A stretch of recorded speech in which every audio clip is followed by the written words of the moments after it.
Welcome back to episode 4 of Laptops and Drinks. Woo! I'm Shads. I'm Danielle. I'm Sharon. And I'm Davina. And what are we all drinking today, Davina? I am drinking a non-alcoholic mojito. Oh, nice. Non-alcoholic. I'm loving this.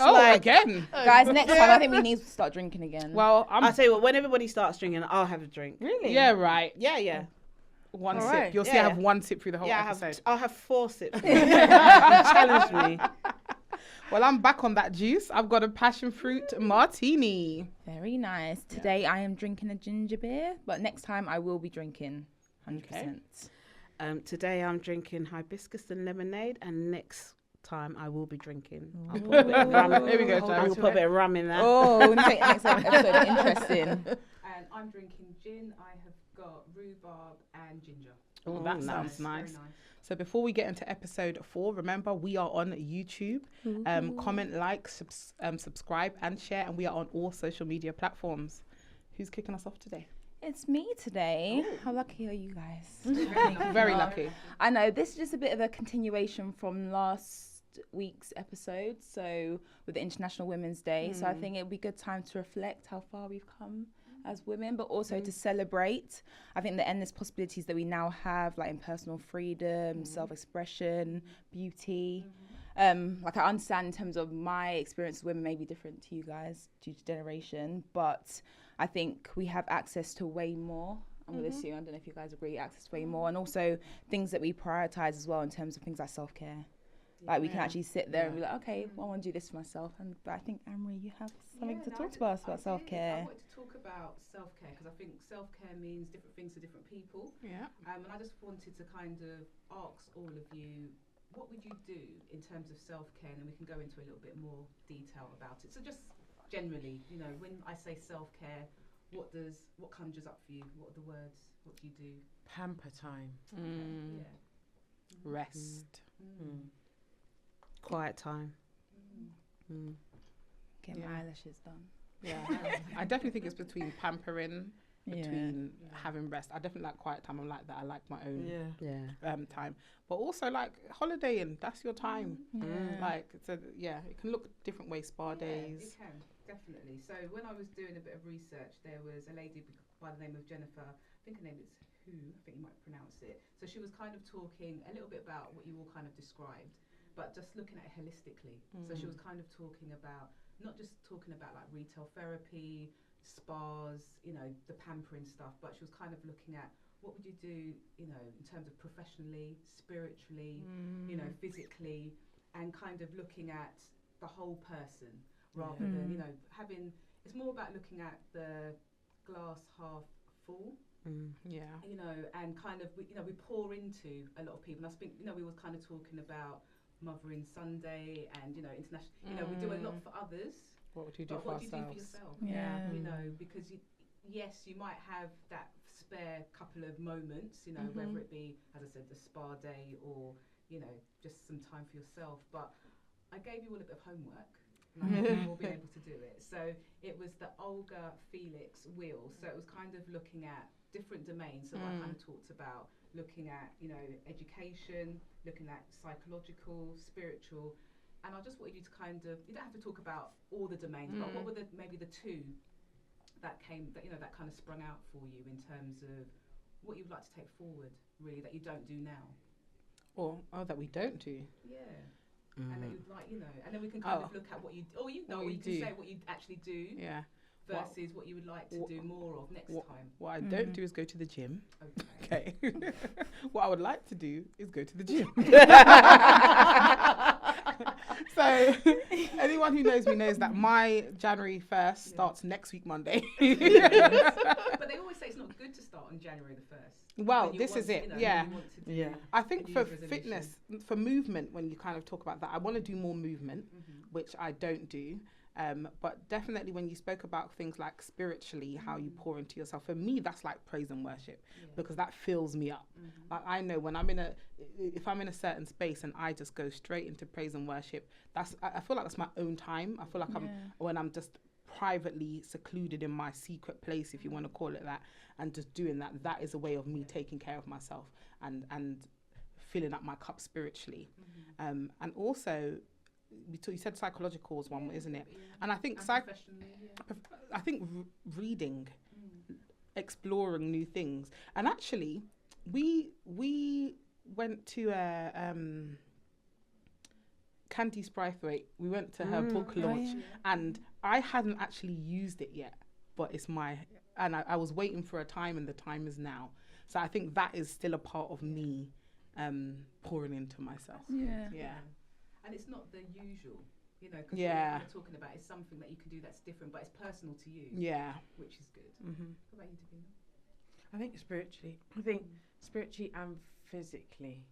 I think I am in a place in my life where I am giving myself permission to create a space for myself. And I think I've got too much into the rut, or have, it's past tense now, of doing, and then when I stop, I'm really exhausted. I become unwell because I'm just doing too much. I just want to be a lot more intentional. I want to read books. I used to love, and I don't want to say I used to, but honestly, I used to be such a reader, and I've got so many books that are half read, quarter read. Haven't finished that book yet either. Oh, okay. I did start it. So I'd love to, I'm trying to work on a bit of a schedule to because I think that's what I need to be intentional.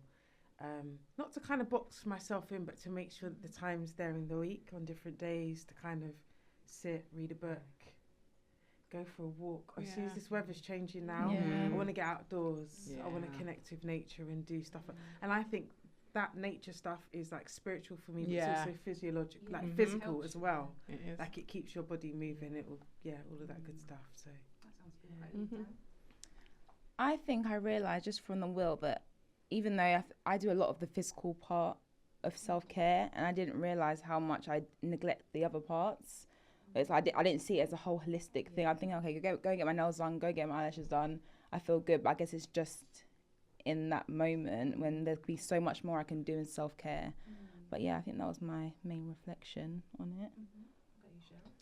So I feel like I've been a bit of a journey the last couple of years around my own emotional needs, and recognise I'm really good at looking after other people and just spending more time looking after myself and just paying more attention to what I need. My body often always tells me what I need, and sometimes I listen to it and sometimes I don't, and then often I then become unwell.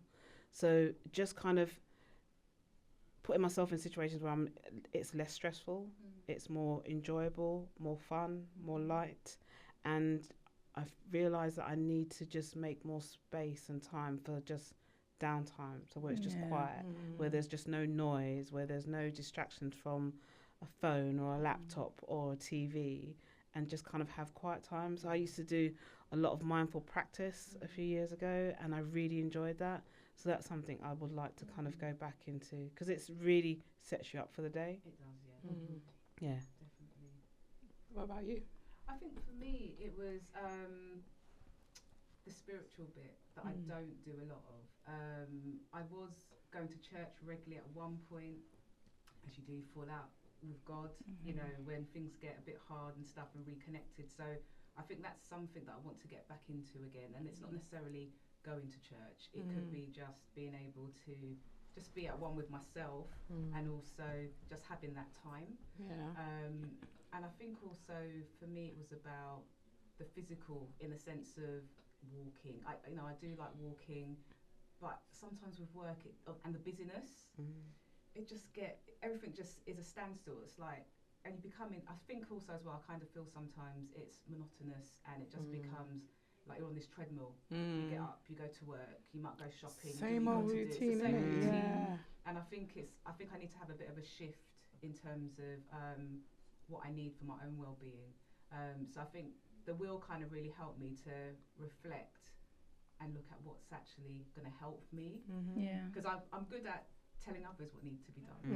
You know, It's always harder taking your own advice, isn't it? But actually saying, Amri, what do you actually need for yourself? So I think it was really helpful. I think also for me, kind of reflecting as well.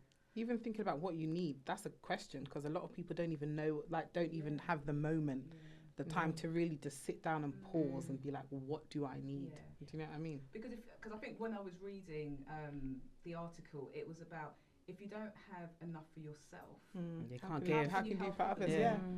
Yeah. So, and it just kind of connected in terms of what we were talking about previously about, being there for others, like, whether it be children, relationships, whatever the case may be. But, you just need to take that moment for ourselves. You can't pour out of an empty cup. But you've also got to be invested in yourself in that way. Like, you've got to really want to do something different. And I think there's going to be times when you try it, you stick with it, and then you fall off. And it's just having enough compassion just to say, that's okay. Because until it becomes something that you're doing routinely in terms of looking after yourself, you are going to have those moments when you fall off. And that's okay. And I think sometimes I hear people give themselves a real hard time when, they've tried to kind of do the exercise and the walking and the diet and then all this thing, and then they do it for 4 weeks and then it drops off. But life changes, and it's just kind offering of yourself grace, isn't it? And that's okay. And that's why I was talking about it being holistic, and it's a lifestyle, and it's a habit, as you said. It's not just about saying, oh, I'm going to go to the gym. You'll go to the gym, and as you said, you might. The funny thing is, the little times that I have been to the gym in the past, getting to the gym is the hardest part. When you're there, you do what you got to do. But getting there, that's the hardest part. And it's the motivation to keep it going as well, because you have to get yourself into that Talking routine. about that, I read Atomic Habits, and it was like, so like it's trying to just put on your gym clothes. That's the start. Or put them out the night before. So the thing, the thing that I think helps me sometimes is to think about my future self. So that's the thing I'm trying to think about sometimes is, like you said, Sharon, it's the investment. So I might not reap the benefits now, but what am I going to do that my future self is going to say thank you for? And it's that compound interest, isn't it? Everything's building up. So it is tonight. Tomorrow's a long work day, monotonous, all the rest of it. Actually, what can I do tonight that's going to make tomorrow morning that little bit easier? Because I realised recently that a lot of what we have to deal with on a daily is for me, it's self-talk. So I woke up the other day, I just wasn't feeling it. And I said to myself when I opened my eyes, I wish I could just stay in this bed. And it was an office day. Now, it wasn't that I didn't want to go into the office, but I just felt like I couldn't be bothered. And I had to find 3 things very quickly to motivate me to get me out of the bed. And one of them was that the sun was shining, and the day before it was raining. And I was like, well, that's one thing. And I had to find quickly, and it was like, right, let's run with this. Some quick wins. But the other thing is, you might have just wanted to stay in bed. I did. But that would have been okay, no? Yeah, but it's hard making that decision always, because sometimes you feel like, oh, am I just being lazy, or am I just listening to what my body needs? So it's like finding that line of knowing whether I need to get up, or it's like, no, it's okay, let me take this moment. I've heard a lot about stick to the plan, not the feeling. No, it's like stick to the plan, not the mood. Oh, not the mood. That's that's my motto for on the year. social media. I've been seeing it, and that's I'm starting to tell myself that she's stick to the plan, not the mood. I hear what you're saying though. So it's not. So first of all, it is acknowledge it. But what I'm trying to say, Sharon, is when you almost sometimes in life we do not always have a choice about that feeling. So I felt that instantaneously, but I knew that there wasn't necessarily a choice about I can't lay there. For goodness sake, there's like more than 3 reasons why I can't just lay there. I'm sure there's many days people's thought, do I need this job? Every day. Can I live off? I don't even know how much job seekers is. How much of that is, can we live off that? Can I pay my bills? There's so many days you have those days, isn't it? Yeah, I get that. But I guess there's also the fact that the side that you need to listen to, where it's sometimes we just do want to lay in bed and we don't want to like have to put energy, get dressed, get in the shower, get a bath, and because our body needs that to kind of recover and recuperate. And I think that sometimes we fight that so much we don't pay attention to that. And I know for some people that might lead into something else in terms of depression. They don't want to kind of give into that. But I think it's okay. Like I know last year for myself, when I took some time off work, I spent, I think, the first 3 months upstairs.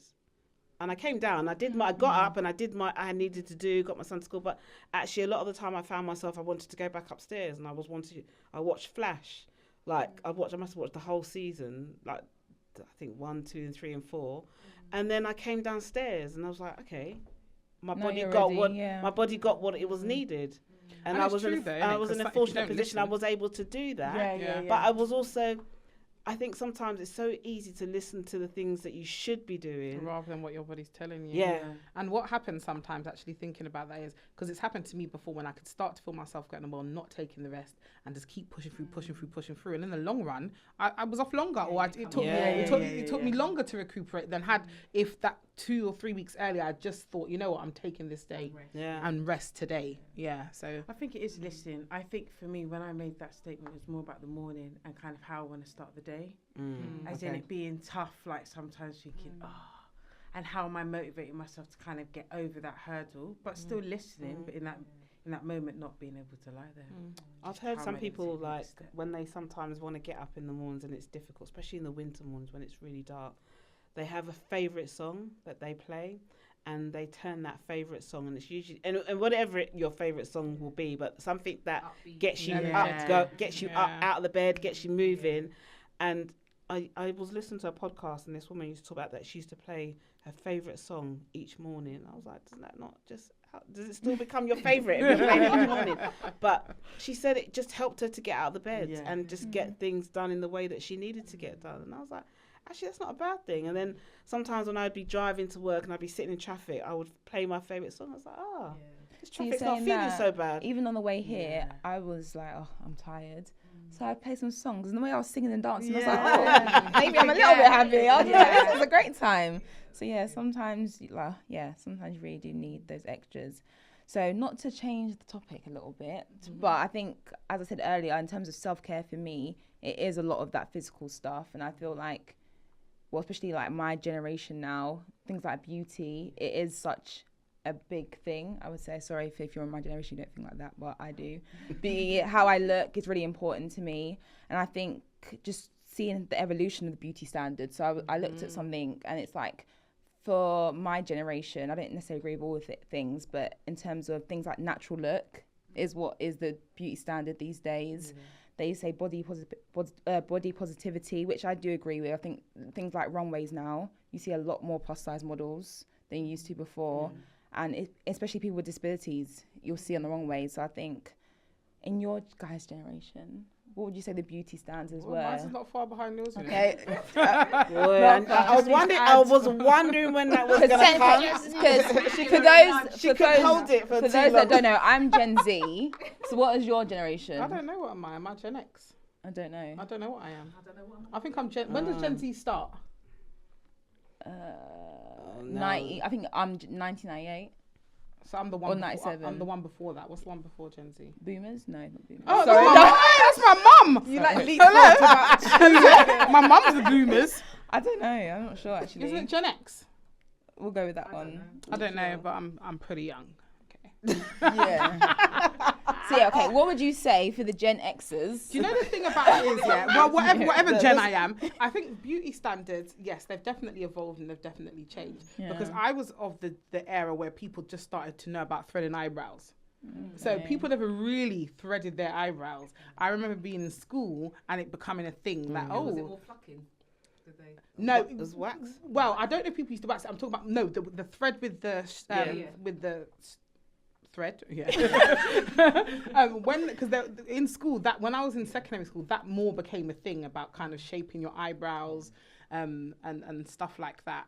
And back in that day, when you think about kind of the body image, like a big bum wasn't necessarily a thing. Like, you know, like now people want the BBLs. Well, people want more natural look now. Well, I feel like we're passing amen the to BBL. that. Yeah, I think we're passing the BBL. Maybe I'm fitting back into the natural cosmetics. But anyway, back in my days, it wasn't about big bums. Was not a thing. It was more about big breasts.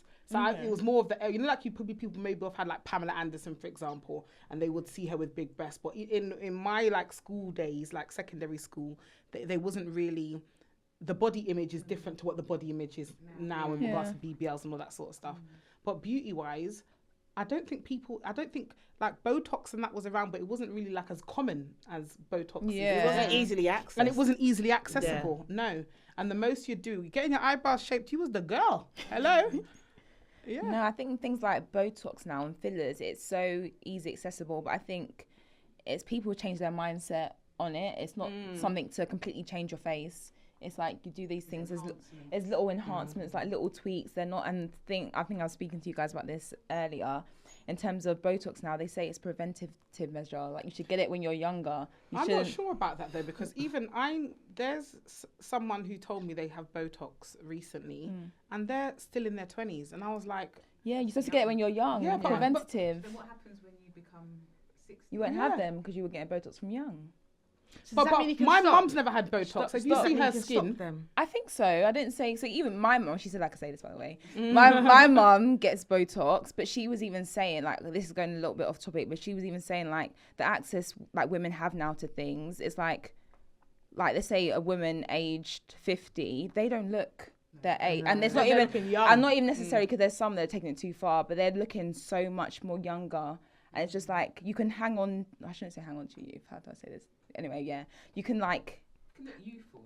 You can look youthful and still be. So I think that's what it is. I think it comes into the body positivity where it's just I'm not doing this because I completely want to change my look. It's just I want to enhance the beauty already. I want to preserve it.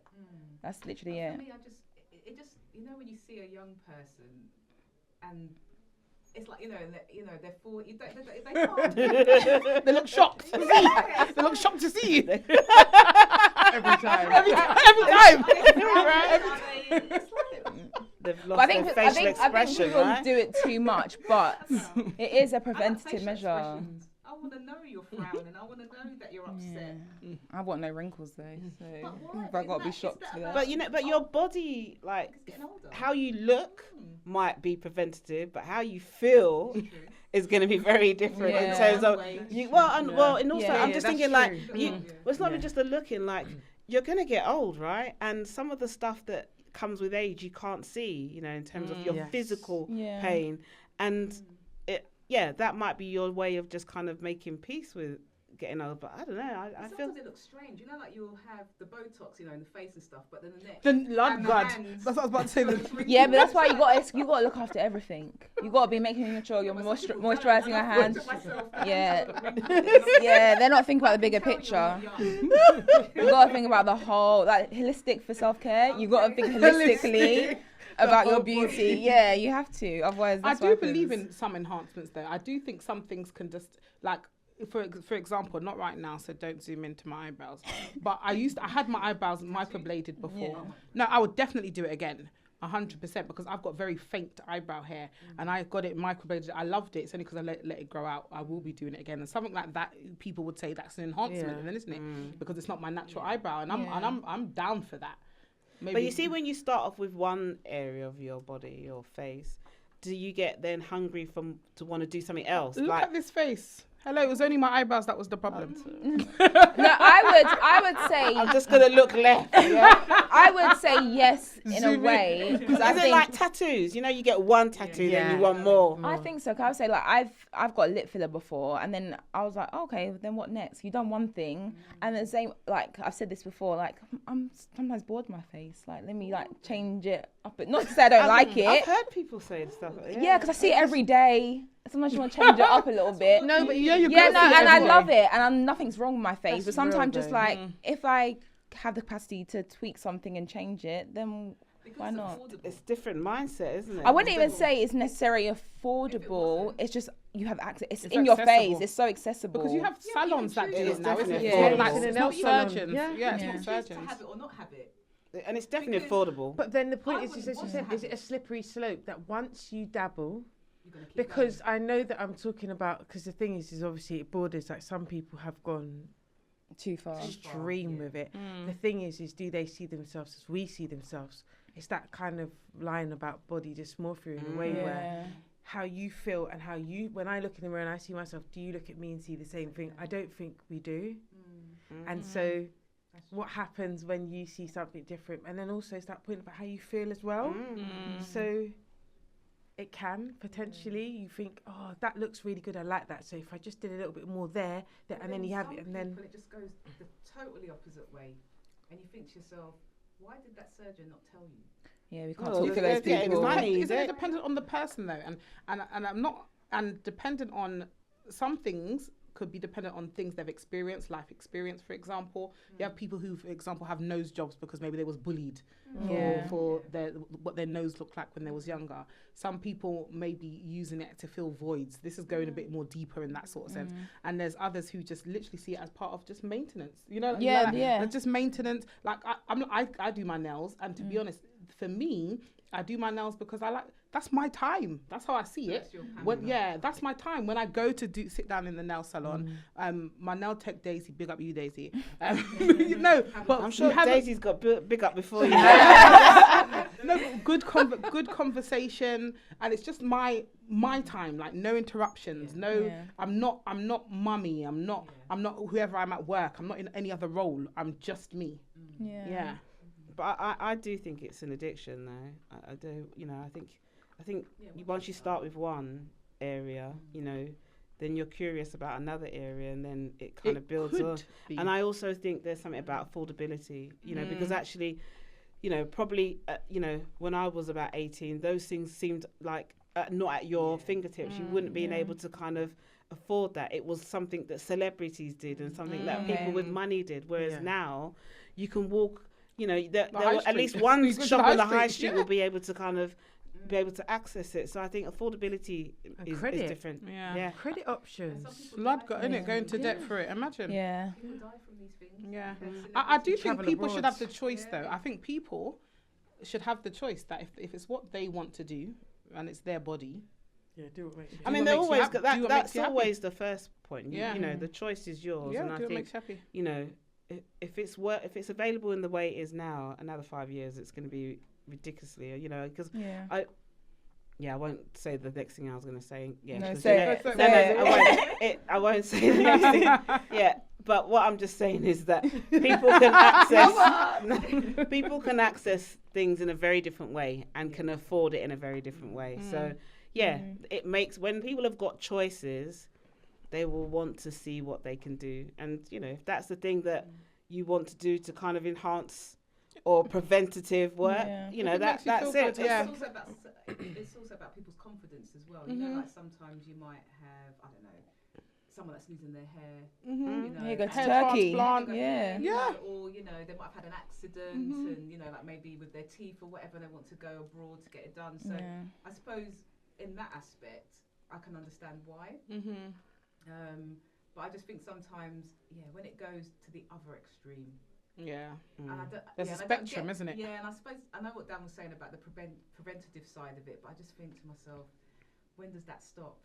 Once you start that, in your early 20s. I guess you do have to, but then again, it's like what Shad was saying, where it becomes maintenance. Not to say that anyone should get it, but I think it becomes certain things you do, like getting my nails done. I don't have to get them done, but it becomes part of the maintenance. So I guess when it gets to a point where it's not safe for you anymore, but if it's something that's you can't afford it, but if it becomes naturally made, but I think there's credit options now. People don't need to afford it. Exactly. That's ridiculous, isn't it? Joanna. Imagine people going into debt for filler. That's just and actually it's going to be the younger generation it's going to be the younger generation, because actually then you just. And I think this is where the difference is in terms of when I was going to school, the most thing in terms of maintenance would just be your hair, your nails, and you might go and do some skincare. And now it's increased, but you would try and do some of those things in terms of alongside your other priorities in terms of where you wanted to go, whether you wanted to buy a property, where you wanted to work abroad and stuff like that. Yeah. What becomes people's priorities, and what impact does that have as the generations get younger? So if you're focusing on enhancing your preventative work and for your face and body and what have you, and you're getting loans for those things, other things are then going to just kind of become less of a priority, doesn't it? That's a real slippery slope if people are doing that. I suppose for us, for me growing up, it was just magazines, wasn't it? Yeah. You didn't have social media. It was word of mouth. Yeah, social media. Accessible. I know, literally, if I want to get my hair done, I can't think of a style. Go on TikTok. I'm going to see so many different things. I think that even pushes you to get more, because I get my hair done quite often, but really it's only because I'm seeing stuff all the time. It's like, I want to try that, I want to try this. If I didn't have that, I probably wouldn't have, not to say I'm doing things because I see other people doing it, but you're I think influenced, and yeah, that's the natural part I of it, am influenced. There's so many things I want to try and do because I see would it. you say also as well that your generation is more experimental, more daring? I would say it's hard because I can't speak for a whole generation. I would say to a certain extent, I do think at the same I would say, I think I said earlier about self-expression. I do think my generation has that, but at the same time we're all expressing the same way. So it's self-expression, but I feel like we're all conforming to that one type of look which it comes out. But I think I think the context is really important. I think that we are living in a Western world, and a lot of what we're talking about goes to what's privileged in terms of what is publicised and pushed in terms of beauty ideals, that to some extent we're subscribing to a lot of those narratives around what is beautiful. But I also think there is something about youth. So I look at my gran who's in her 80s, she's still driving, she's thank God, quite physically, able. And I think, gosh, I want to be just like you. But what happens, I feel, is that a lot of people are chasing youth, so that as you chronologically get older, you kind of want the wisdom. This is how I'm starting to think about it, of being, I'm over 40 now, like that life experience, but in a young body. And I think that's the reality of it, is that in terms of when you say letting go, it's like you're moving in one part of your life, but you want to hold on to something as well. So I can understand, like, there's something I love about the youthful spirit. So no matter how old I get, I always say to my gran, we can have such a laugh together. I'm like, I want that youthful spirit, and that's something I'll carry. So I kind of get that people want to bottle it and hold on to it. And you look at yourself and you almost, I hear people say all the time, I can't believe how old I am. I feel like I just remember being 25, like what it feels like inside of your head compared to actually your chronological age. So I kind of do get why people feel that they kind of want to hold on to how they're used to seeing themselves. But I think it's also the feeling, though, is a big part. 'Cause, looking in the mirror and seeing how you look, but actually how you feel inside, I think outweighs that. That's my own personal view, really. And wake up in the morning. Well, because the thing is, I always remember my dad used to say, never get old, and my dad used to look very young. But in terms of how he used to feel, the two didn't match. He used to feel a particular way because actually his body internally is aging. Outside, he's not. So it's those things that at some point you're going to have to, the recognition of how you feel internally and how you look externally are going to have to connect in some way. The aches and pains. Yeah. I get that. I think it's just like, well, I'm still young, like I said previously, but I love it. I think again it's just like it's preserving. I'll say, like, for my mum, when she does these enhancements, I think it's more recognised that beauty enhancement things are not for when you're young. I feel like older people are more seen in the media now, more recognised and being put out there. I think naturally as they've grown throughout, they're more recognised. I think it's just women are seeing that and thinking, okay, no, like I can look just as, doesn't matter what age I am, if I want to look good and feel good. I do think if you look good on the outside, you feel good on the inside. Same way, like when I do my self-care is beauty treatments, because when I look good, you feel good. I feel good. Like when in January I decided to not spend any money and I did no beauty treatments, I was sad. Yeah, because I think when I look good, I feel good inside. And again, I don't know how long that will last, because it will get to a point where I have aches and pains. But I do believe if you look good, for me personally, if you feel good and look good, then it's like it will translate personally. And that's not necessarily a generational thing. I think it's just it's going to be down to life experiences, what you've experienced in your life and what you've been exposed to, and those are the things that's going to, because actually one of the things I see more is actually people who aren't kind of doing any makeup and feeling more confident just moving throughout the day without, on their day to day without any makeup, or going more naturally with their hair. Whereas before, that would have been something that, come out the house, no makeup, come out the house with your hair. I think that's why, in terms of my generation, we can do both. I mean, there's some people who won't, but no matter how much we do the other side, the beauty things, we're happy to be natural, be your natural. I think from my experience, I'm happy to do both. Like hardly, I don't know, only second episode they've seen us on YouTube, but I don't tend to wear makeup every single day, but I do like wearing makeup at the same time. Like I am happy to, but then again, not everyone has that self-confidence. So I guess a lot of other things play in why I can get all those beauty enhancements and still know who I am and not, because I get what you mean, where it is kind of an addiction where you want more, but I don't think all addictions are bad. Well, I said that. You know when you say, when you say something out loud, then you're like, yeah. Should we edit that bit out? Oh yeah. you know when you say it out loud, and you're like, addictions are bad. So funny. When you find one that's good, no, because you could be addicted to eating apples. Is that bad? At some point it would be, yeah, because they've got higher sugar. Yeah. Okay, well, maybe I don't know. Well, I don't think I'm addicted. I just No, you're not addicted. You're not addicted. But what I'm just saying, it is that thing. Like I do, like most things, like a tattoo. You get one, and you're like, oh, I'll get another one, and then you get another one. But not always though. But I think it's your own self-constraint, but everyone's different. It's about how much self-control you have as well. Like when you talked about that, when I said I do I've microbladed my eyebrows. I've not done anything else but microbladed my eyebrows. I have a tattoo. So I've only got one. That miss it. It's true. But have you never looked, or you're not interested? No, because I've been out before, and someone said to me, "Oh, we can do like lip colouring, we can do this." I'm like, "Yo, it's just the eyebrows. That's the only thing." I've got a tattoo. I've only got one tattoo. I've thought about having more tattoos, but I didn't find it as an addiction. I had that tattoo like 17 years ago or something like that. But I'm sure if we dug deep, you've got other addictions in there. You're just not naming them. Yeah, eating salad. All day long. Munch. It's just you choose to spend your money on something different, right? Yeah. Cucumber. I was talking about lettuce. Oh gosh. Oh. But yeah, no, I think it, you know what it is, even though, like I was saying before, how far we've come women, it is scary out there, because just because we do have access to so much more, it's great, but the fact that we can access so much, it is a little bit Can scary. I pose the question, what do you think it's going to be like for future generations?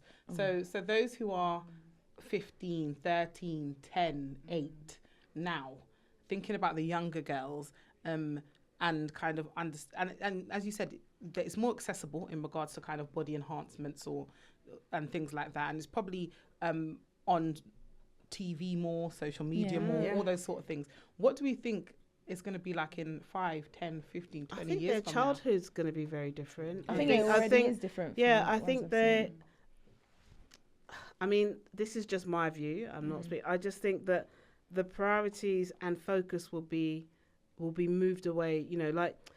When kids go into school, for example, and they will have the latest makeup or latest train. When I was going to school, it was about footwear, and now it's become about it's got about so many different things.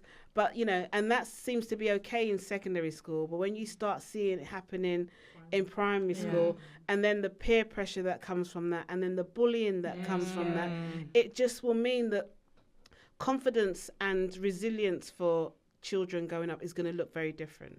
And actually, in terms of children, the priorities for children in terms of just allowing them to kind of have that space to just play and kind of focus, not their head will be in IT and all of those things that we took for granted that we just have. That won't be a priority for them. Really. And also the impact on their emotional well-being and mental health. Well, we've seen an increase in the children's mental health now already, haven't we? Because you're going to get the early preoccupation. So normally we'd expect to see that around puberty, wouldn't we? In terms of like how you look. And it's primary, and it's getting younger. And even hearing conversations about tweens, so girls that are not even 13 yet, talking about skincare. No, that is starting from very, very. But I think it's in the programs that they watch, and then they see their parents. Because obviously, as generations have changed, like the mothers are different. They're seeing their parents do those things all about skincare, and naturally, they want to be like their parents. But I think I think it's okay. But it's helping children to understand the balance around that, and when it's okay when you're at home and you're playing and you're doing that with an adult, But when you're seeing maybe like 7-year-old girls and that's all their focus is on is on their beauty, and they're not focusing or thinking about anything On their else. book. Yeah. No, well, you can't take away how much that the book is important, right? Then I think it's just knowing when to just say, actually, why don't we just put that away for a little while, and why don't you kind of go outside and play? Yeah. Kids don't want to go outside and play anymore, Yeah, it's different times. you know. And so I think it's, you know, it's all right. I think we just need to parents just need to kind of have a balance, like anything in life. It's that balance that's going to be needed. Lovely. Wow, I think that's been an interesting conversation we've had today. Is there anything else you wanted to add before we wrap it up? I just think we've come so far. You started off, and I think women are to be celebrated. Yeah. And I think it's really important that, you know, we use this month to just reflect and think about things, how far we've come, and things we can do now that we couldn't be done before, and how maybe in some other countries the struggle is still real for them. But it's, you know, it's nice that there's a day to celebrate us, but actually, you know my feeling. Don't make it a day. Make it always. Make right? it all. Yeah, there we go. So as you guys know, don't make it a day. Make it always. You heard it here. So, but make it always by commenting, subscribing, and sharing. But thank you for joining us today for episode 4, and it's a bye from Shads. Bye from Danielle. Bye from Sharon. Bye from Anne-Marie. And bye from Davina. Bye. See ya. Oh, I like that. Wow, nice. I love it. Well done.